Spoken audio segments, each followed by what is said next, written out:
नमस्कार। आज हम साहित्य के स्वरूप पर मंथन करेंगे, विचार करेंगे, चिंतन मनन करेंगे कि वास्तव में साहित्य क्या होता है। साहित्य शब्द को परिभाषित करना बहुत कठिन है। जैसे पानी की कोई आकृति नहीं होती, जिस सांचे में डालो, गिलास में डालो तो गिलास की तरह लगता है, पतीले में डालो तो पतीले की तरह लगता है। जिस सांचे में ढालो वो ढल जाता है। साहित्य भी पानी की तरह तरलिमा लिए हुए एक तरल शब्द है। साहित्य की परिधि बहुत व्यापक होती है। आचार्य विश्वनाथ महापात्र जी ने साहित्य दर्पण नामक ग्रंथ में साहित्य शब्द को व्यवहार में प्रचलित किया। आचार्य कुंतक भी साहित्य की व्याख्या करते हुए लिखते हैं, जब शब्द और अर्थ के बीच में सुंदरता के लिए होड़ लग जाती है।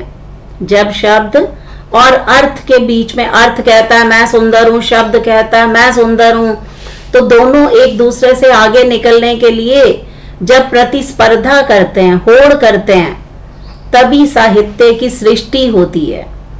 भाव सृजन को गहराई प्रदान करते हैं और उसी गहराई से ही कोई भी रचना साहित्य की परिधि में शामिल हो जाती है। कितनी सादगी के साथ निदा फाजली कह उठते हैं, मैं रोया परदेस में, मैं रोया परदेस में भीगा माँ का प्यार। दुख ने दुख से बात की, बिन चिट्ठी बिन तार। सुनिए कितनी शब्द और अर्थ के बीच में सादगी है। शब्द और अर्थ के बीच में आगे निकलने की होड़ लगी हुई है। दोनों में प्रतिस्पर्धा है, लेकिन दोनों के भाव इतने गहरे हैं कि निदा फाजली के रोम रोम से उनके सृजन को, उनकी रचनात्मकता को अनुभव किया जा सकता है। माँ का प्यार, परदेश में रहने वाला बच्चा, बिन चिट्ठी बिन तार, ये शब्द साहित्य की रचनात्मकता का ही प्रतिबिंब प्रस्तुत करते हैं। वास्तव में समाज के प्रत्येक प्राणी का हित चाहने वाला साहित्य कहलाता है। समाज में हित की भावना जब समन्वित होती है तो वह साहित्य माना जाता है। साहित्य जीवन का प्रतिबिंब है। साहित्य का विषय केवल आनंद से संबंधित होता है, और जब सत्य आनंद का स्रोत बन जाता है तो साहित्य की रचना होती है। उसे साहित्य की श्रेणी में शामिल किया जा सकता है। साहित्य में जिज्ञासा की भावना सन्निहित होती है, और जिज्ञासा का संबंध विचार से है, विचार का संबंध प्रयोजन से है, जिसे हम बुद्धि भी कह सकते हैं, और हमारे आनंद का संबंध हमारी मानसिक और आत्मिक भावनाओं से है। वास्तव में हम उदाहरण के तौर पर इसे समझने की कोशिश कर सकते हैं कि बर्फ से ढके हुए पर्वत पर उषा का दृश्य देखकर हमें किस प्रकार के भाव उद्दीप्त होते हैं। जब हिम से ढके हुए पर्वत को जब कोई दार्शनिक देखता है, जब कोई फिलोसोफर अनुभव करता है, तो उसके लिए गहन चिंतन मनन का विषय होता है। और जब कोई वैज्ञानिक उसी पर्वत पर दृष्टिपात करता है तो उसके लिए वो अनुसंधान का विषय होता है। साहित्यकार में विहलता विद्यमान होती है, और विहलता एक प्रकार का आत्मसमर्पण है जो रचनाकार में ऊंच नीच की भावना, भले बुरे के भेद को समाप्त कर देती है। ये उदाहरण के माध्यम से हम इस बात को समझ सकते हैं। आप सब जानते हैं शबरी के कथन को, कि राम और शबरी का प्रेम कितना भक्ति भाव से परिपूर्ण है। शबरी राम को बेर भी खिलाती है, लेकिन कोई बेर कड़वा ना हो जाए तो इस कारण पहले उसको चख लेती है। लेकिन राम उन जूठे बेरों को कितने तन्मयता के साथ ग्रहण करते हैं। अगर महाभारत की तरफ जाएं तो कृष्ण के द्वारा विदुर के यहाँ पर भोजन किया जाना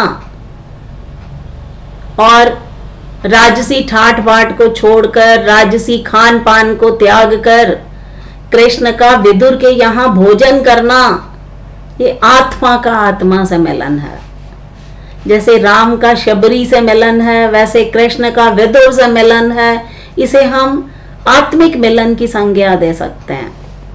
प्रत्येक मानव अपने हृदय में सु और कु की लड़ाई लड़ता है, अर्थात मानव का हृदय सु और कु की रंग स्थली है, और साहित्य की रचना भी इसी वास्तविक संसार में होती है। सु सुंदर सौंदर्य से आप उसका भाव ग्रहण कर सकते हैं, जो कल्याणकारी भी होता है, हितकारी भी होता है, जो मानव में प्रेम उत्पन्न करता है। लेकिन दूसरी तरफ कु की भावना भी है, जो कि असुंदर है, असत्य वस्तुओं से घृणा को ग्रहण करती है। लेकिन वास्तव में साहित्य क्या है? जो सु और कु के संग्राम से बाहर निकलता है, और उसी संग्राम में से बाहर निकलकर वो साहित्य की रचना करता है, सृष्टि करता है। आज की दौड़ती भागती जिंदगी में इंसान एक दूसरे से दूर होता जा रहा है। हम साहित्य को पढ़ना नहीं चाहते, क्योंकि साहित्य हमारा मार्गदर्शन करता है, और ऐसी स्थिति में हमें समाज में दुष्परिणाम दिखाई दे रहे हैं। देवी प्रसाद पूर्ण जी ने लिखा है, अंधकार है वहां जहां आदित्य नहीं है, मुर्दा है वह देश जहां साहित्य नहीं है। जहां लोगों को साहित्य पढ़ने की आदत नहीं है, लोग स्वाभाविक रूप से साहित्य से प्रेम नहीं करते, तो चारों तरफ अंधकार ही अंधकार का वातावरण छा जाता है। साहित्य हमारे जीवन की नींव है। जैसे कहते भी है ना कि नींव जब तक कच्ची हो तो उस पर एक विशाल भवन उसारा नहीं जा सकता। उसी तरह से साहित्य जीवन का प्रतिबिंब है। साहित्य का आधार जीवन है। इसी नियम पर साहित्य की दीवार मजबूत हो सकती है। साहित्य सर्वजन हिताय होता है, सर्वजन सुखाय होता है, अर्थात सभी की भलाई के लिए, सभी के सुख के लिए साहित्य की रचना की जाती है। अच्छा साहित्य मानव जीवन के उत्थान में, चारित्रिक विकास में अहम भूमिका निभाता है। ऐसा कहा भी गया है कि जो मनुष्य साहित्य, संगीत, कला आदि से विहीन होता है तो वो बिना पूंछ वाले शेर के समान, जानवर के समान उसकी गति होती है।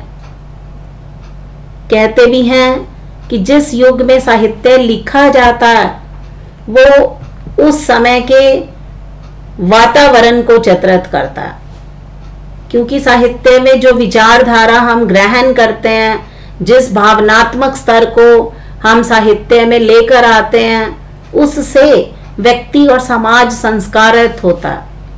वो युग चेतना से साक्षात्कृत होता है। आप देखते हैं जब भी हम कोई साहित्य पढ़ते हैं तो वो साहित्य अपने समय का प्रतिबिंब है, अपने समय के युगीन वातावरण को हमारे सामने प्रकट करता है। उस रचनाकार का वातावरण से कब साक्षात्कार हुआ था, ये साहित्य के माध्यम से हम जान सकते हैं। साहित्य का अध्ययन युग की विशेषताओं के बारे में जानकारी प्राप्त करना होता है। साहित्य समाज को सुदृढ़ बनाने का कार्य करता है। साहित्य के माध्यम से संस्कृति, परंपरा आदि में हमारा विश्वास परिपक्व हो जाता है। हम अपने विश्वास के साथ समाज को जानने की तैयारी करते हैं। हमारे जीवन की समस्याओं पर साहित्य विचार करता है, उसका हल हमें देता है, दुनिया को बेहतर ढंग से समझने के लिए हमें अनुमति देता है। साहित्य की भाषा समाज में जीने की संस्कृति की व्याख्या करने में हमारी मदद करती है। तो साहित्य का लक्ष्य जीवन की समस्याओं पर विचार करना।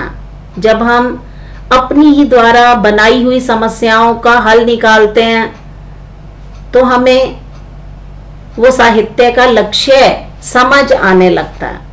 साहित्य मनुष्य को गति देता है, शक्ति देता है, हम में दृढ़ संकल्प पैदा करता है, हमें सौंदर्य का आवाहन करने के लिए प्रेरित करता है। साहित्य हम में प्रेम की भावना का जागरण करता है। आप देखोगे कि साहित्य हमारे मनोविकारों, हमारी मानसिक बीमारियों के रहस्यों को खोलकर हमारी वृत्तियों को जगाता है। साहित्य देवत्व में हमारा स्थान प्रतिष्ठित करता है। साहित्य प्रत्येक कलाकार को आध्यात्मिक सामंजस्य प्रकट करने की शक्ति देता है। साहित्य हमारे समस्त सौंदर्य की सृष्टि भी करता है।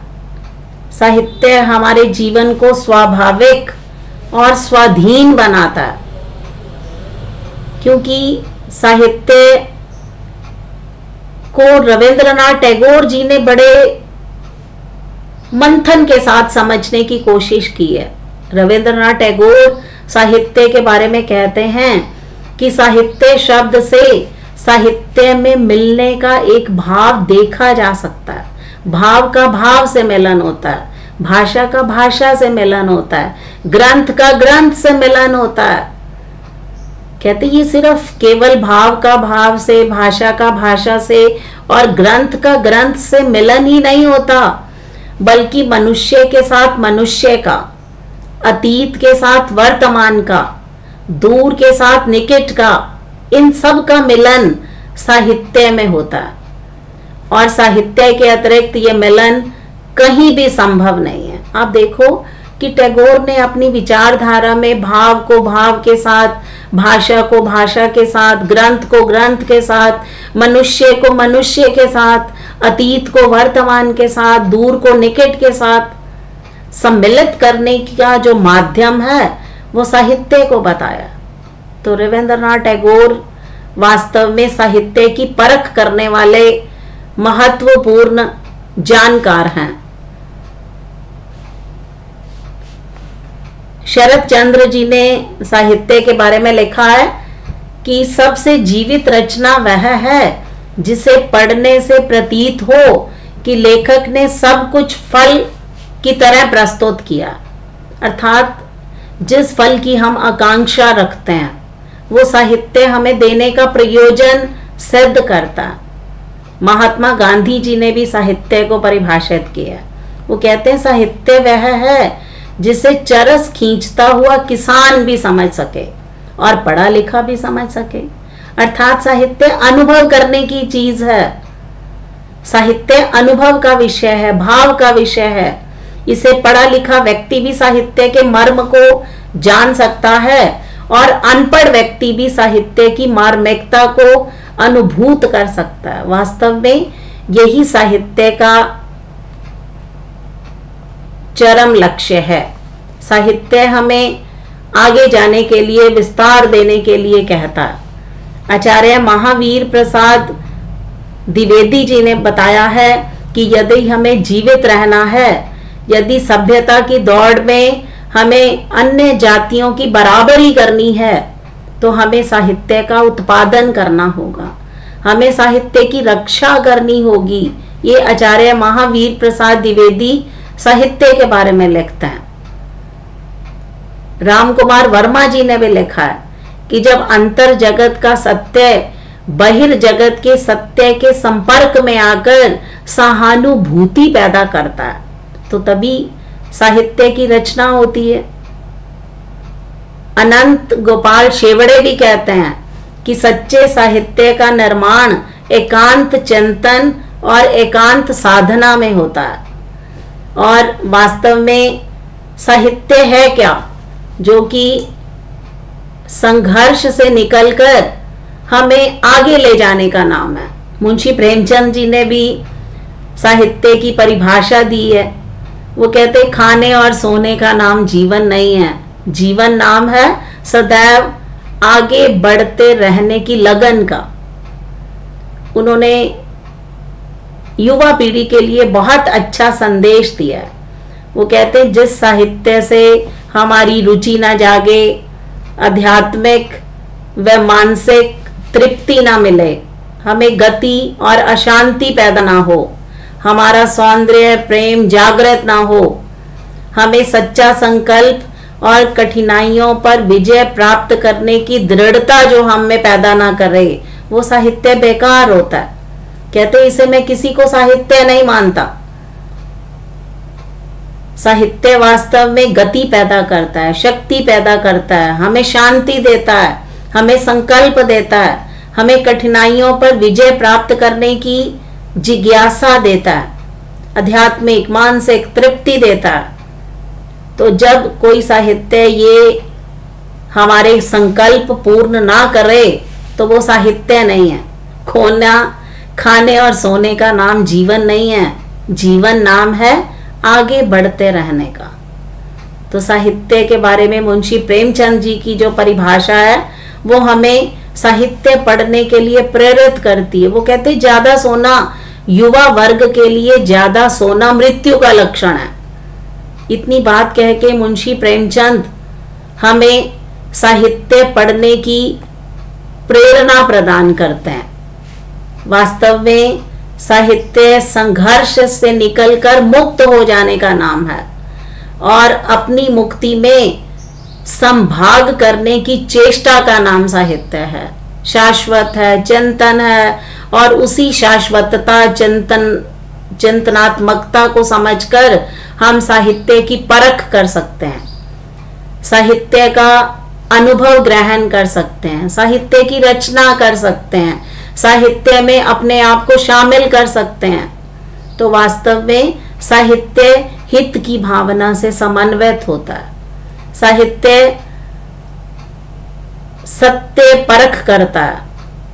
हमें साहित्य की रक्षा करनी चाहिए।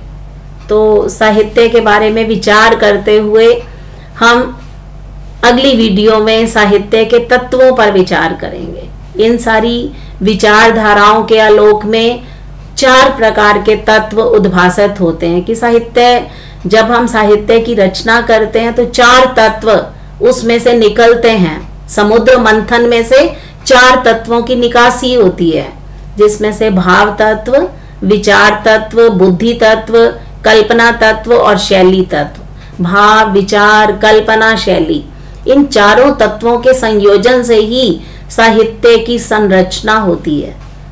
तो साहित्य की विधाएं कौन सी हैं, साहित्य कैसे रचा जाता है, साहित्य क्यों रचा जाता है, साहित्य की पृष्ठभूमि क्या होती है, इन सब विचारधाराओं के आलोक में हम दोबारा मंथन करने के लिए इकट्ठे होंगे। तो मेरी अगली वीडियो जो होगी वो साहित्य के तत्वों से संबंधित होगी। इन्हीं शब्दों के साथ आप सबका बहुत बहुत धन्यवाद।